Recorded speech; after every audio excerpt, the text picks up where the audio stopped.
In a Welsh valley nestles Eber Vale Steelworks. Steel, almost as much as coal mining, is part of Wales's industrial history, if not its future. For the Eber Vale Works has uncertain prospects.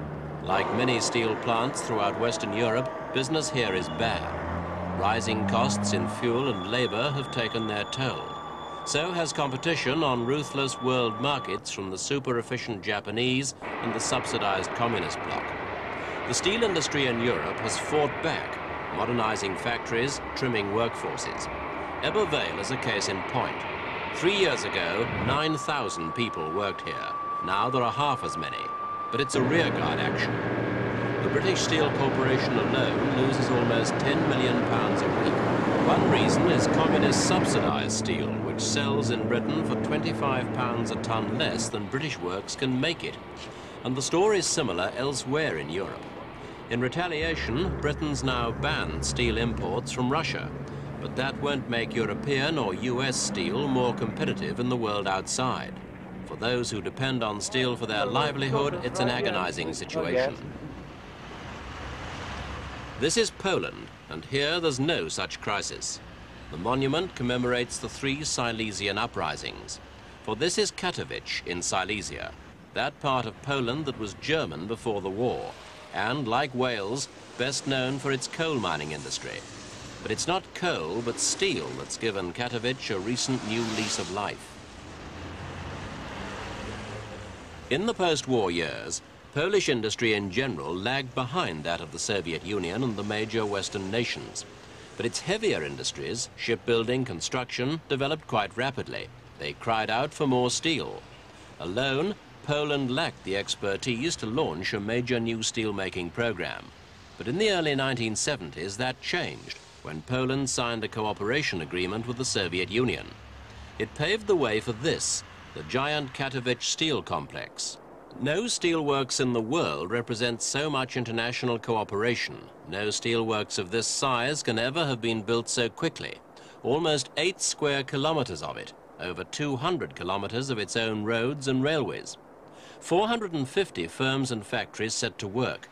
Experts and supplies came from the Soviet Union, Western Europe, Greece, Romania and Czechoslovakia, and the first stage was commissioned in 1976.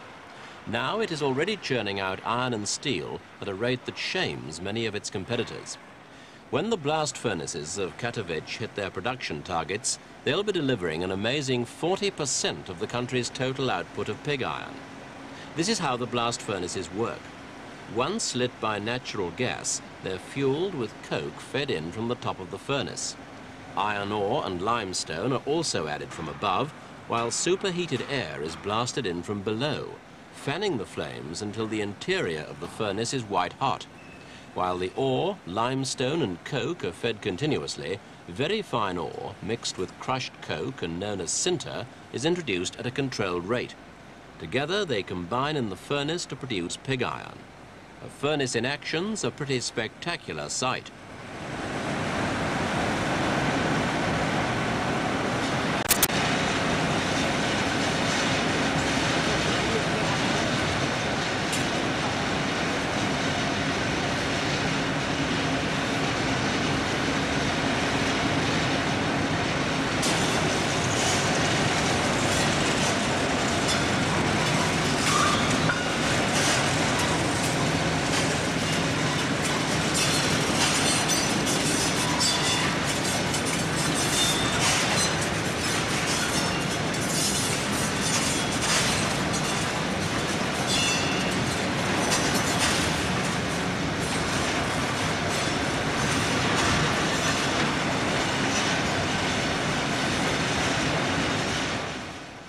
At the foot of the furnace, the limestone combines with the impurities in the ore, forming a liquid slag which floats on the molten rivers of iron. When this slag is tapped off, the iron that's left is 90 to 95% pure. It's known simply as hot metal.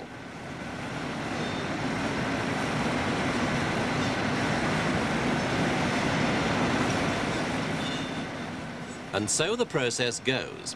Iron ore, coke and limestone continuously interacting to provide raw pig iron.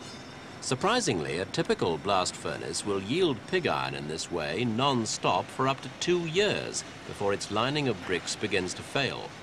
That means Katowice can turn out as much as 4 million tons of pig iron in a 2-year cycle.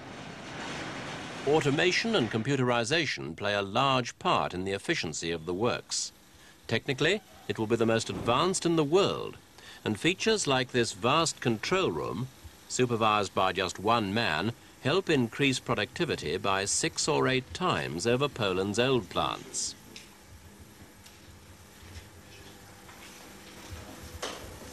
Not all the investment at Hucie Katowice has gone into actual production. The planners have also used the latest technology to reduce pollution and noise to a minimum.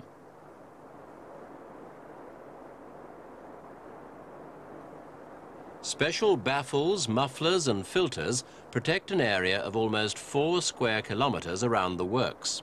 Later, trees and landscaping will screen much of the industrial area from the surrounding town. The main business of the works is steel. Hot metal is brought by the tub load from the blast furnace to the steel converter, which lies waiting ready loaded with a proportion of metal scrap. The method used here is the basic oxygen system, the quickest and most efficient method currently finding favor all over the world. Once charged, the converter is tilted upwards, ready for an injection of pure oxygen. When the oxygen's blown in, lime's also added to remove impurities from the steel. Out comes the pure steel. The converter here takes 300 tons a time and converts it into steel in just 40 minutes. That's 15 times faster than the old open hearth system.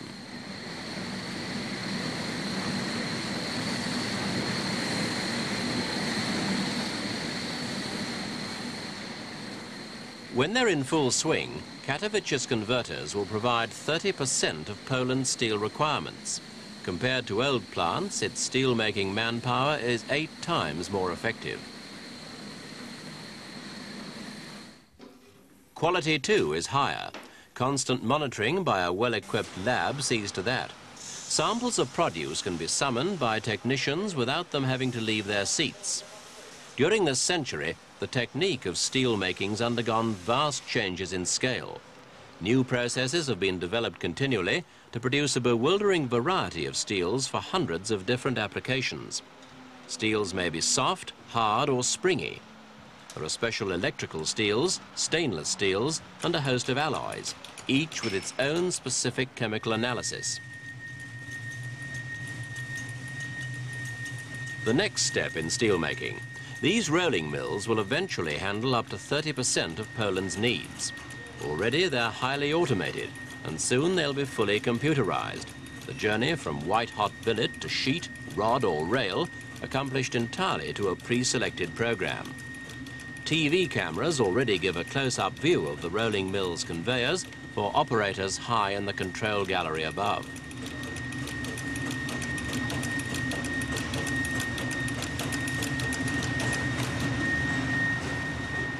So noisy is work in the rolling mill that operators have to take 15-minute breaks every hour.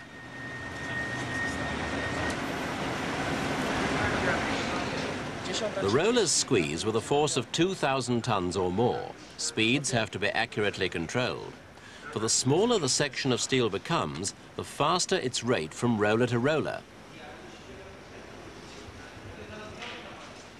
Compared with European and American steelworkers, Polish steelmen are poorly paid. One major factor that helps make Polish steel so competitive on export markets. Even so, the workers here aren't complaining. A look around the factory car park shows how well off they are by communist bloc standards. No Mercedes-Benz or limousines, it's true.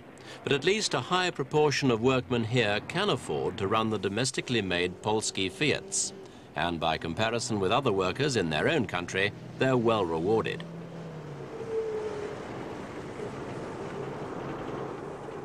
The steelworks development has wrought a new Katowice, new homes for its workers who have correspondingly high expectations. Over 10% are high school graduates. Housing, of course, goes with the job. But benefits go further than that. Among current projects is a special new health centre, and already there's a works-run social club to cater for Hucie Katowice's young workers. The average age for the whole workforce is below 30.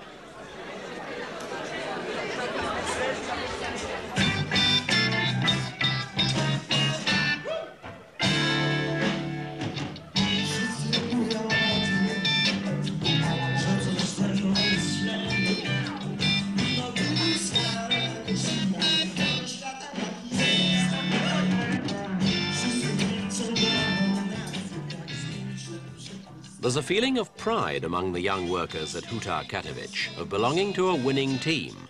They're pleased with the success of the plant, confident of its efficiency, productivity and future potential.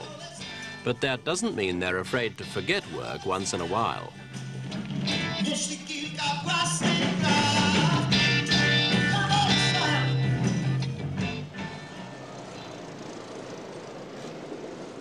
In the centre of Katowice town stands Kosciuszko, the old steelworks which will close when the final stage of its replacement becomes fully operational. It's a reminder that Poland's lavish investment in modern automated plant has to succeed, and to be successful it must sell steel.